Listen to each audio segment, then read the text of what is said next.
Bible आणि सध्या जगभरात घडणाऱ्या घटनांचा संबंध अनेक लोक आणि बायबल अभ्यासक भविष्यवाणी, प्रोफेसी किंवा अंत्यकाळ एंड टाइम या दृष्टिकोनातून जोडतात. बायबलमध्ये विशेषतः मत्ते, लूक, प्रगटीकरण या पुस्तकांमध्ये अशा काही चिन्हांचा उल्लेख आहे जी आजच्या परिस्थितीशी मिळती जुळती आहेत असे मानले जाते. खाली काही प्रमुख मुद्दे दिले आहेत जिथे बायबलमधील वचने आणि सध्याच्या जागतिक घडामोडींचा संबंध जोडला जातो.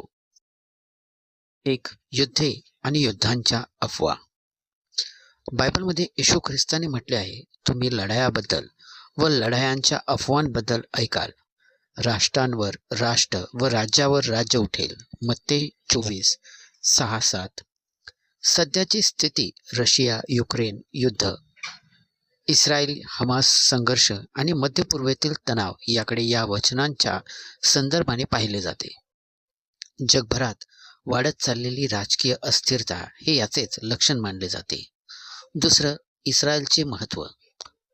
बायबलच्या भविष्यवाण्यांमध्ये इस्रायल हे केंद्रस्थानी आहे. अनेक भविष्यवाण्यांनुसार अंत्यकाळात इस्रायल देश वेढला जाईल आणि जगभराचे लक्ष त्याच्याकडे असेल. सध्याची स्थिती सध्या इस्रायलमध्ये चालू असलेल्या संघर्ष आणि त्याच्याभोवती आंतरराष्ट्रीय राजकारण हे बायबल अभ्यासकांसाठी अत्यंत महत्त्वाचे आहे. जकर्या 12:3 मध्ये म्हटले आहे की त्या दिवशी मी जेरुसलेमला सर्व राष्ट्रांसाठी एक जड दगड करीन. आज येरुशलेम हे खरोखरच जागतिक राजकारणाचे केंद्र बनले आहे. तिसरं, नैसर्गिक आपत्ती आणि रोगराई. बायबलमध्ये असे म्हटले आहे की ठिकठिकाणी दुष्काळ पडतील, भूकंपाचे धक्के बसतील आणि रोगराई पसरेल. लूक 21:11.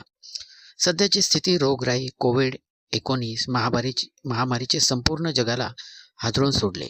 नैसर्गिक कोप, जगभरात वाढलेले भूकंपाचे प्रमाण, उदाहरणार्थ तुर्की, जपान, नेपाळ, तसेच हवामान बदल आणि वारंवार येणारी चक्रीवादळे याला बायबलमध्ये प्रसूती वेदनांच्या सुरुवातीसारखे म्हणजे बिगिनिंग ऑफ बर्थ पेन्स म्हटले आहे. चौथं, नैतिक अधपात. तिमोथी 2:3-1-5 मध्ये मानवी स्वभाव कसा बदलेल याचे वर्णन केले आहे. त्यात म्हटले आहे की शेवटच्या काळात कठीण दिवस येतील, कारण माणसे स्वार्थी, लोभी, बड्या मारणारी, आईबापांचे न ऐकणारी असतील. सध्याची स्थिती समाजात वाढलेली स्वार्थीपणा, कौटुंबिक व्यवस्थेचा ऱ्हास, हिंसाचार आणि प्रेमाचा अभाव हे आजच्या समाजाचे वास्तव बनले आहे. 5वं, तंत्रज्ञान आणि नियंत्रण. प्रगटीकरण पुस्तकात 13व्या अध्यायात अशा एका जागतिक व्यवस्थेबद्दल भाकीत केले आहे जिथे खरेदी विक्री करण्यासाठी एका विशेष चिन्हाची म्हणजे मार्क ऑफ द बीस्ट याची गरज लागेल. आणि सध्याची स्थिती आज डिजिटल करन्सी, बायोमेट्रिक ओळख आणि AI म्हणजे कृत्रिम बुद्धिमत्ताद्वारे लोकांवर देखरेख ठेवण्याची क्षमता वाढली आहे. हे थेट त्या चिन्हांशी संबंधित नसले तरी अशा प्रकारच्या नियंत्रणासाठी पाया रचला जात आहे असे काही अभ्यासकांचे मत आहे. महत्त्वाचा निष्कर्ष असा की बायबलनुसार या सर्व गोष्टी घाबरवण्यासाठी नाही तर सावध राहण्यासाठी आणि तयारी करण्यासाठी आहेत. या चिन्हांचा मुख्य उद्देश असा आहे की मानवाने देवाकडे वळावे आणि आध्यात्मिक तयारी करावी.